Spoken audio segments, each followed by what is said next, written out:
नमस्कार, आपण पाहत आहात सह्याद्री न्यूज, आवाज महाराष्ट्राचा।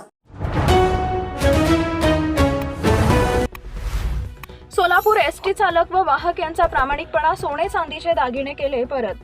हैदराबाद सोलापूर कर्तव्य बजावत असताना कंडक्टर महेश विकास माने व चालक मिलिंद चंदन शिवे या एसटी कर्मचाऱ्यांना बसमधून उमरगा येथून ललिताबाई भोसले या नळदुर्गा येथे जाण्यासाठी बसमध्ये बसल्या।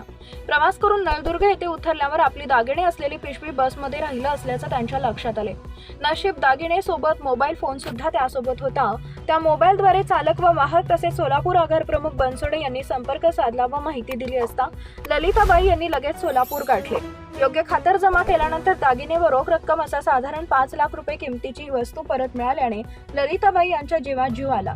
मूळचे सेटफळ तालुका मोहोळ येथील रहिवासी असलेल्या वाहक विकास माने व चालक चंदन शिवे यांनी दिलेली बक्षिसाची रक्कम नाकारत केलेल्या प्रामाणिकपणाचं विशेष कौतुक केलं आहे। सह्याद्री न्यूज, आवाज महाराष्ट्राचा विशेष प्रतिनिधी अनिल गिरीधर खंडागळे, माळशिरस, सोलापूर।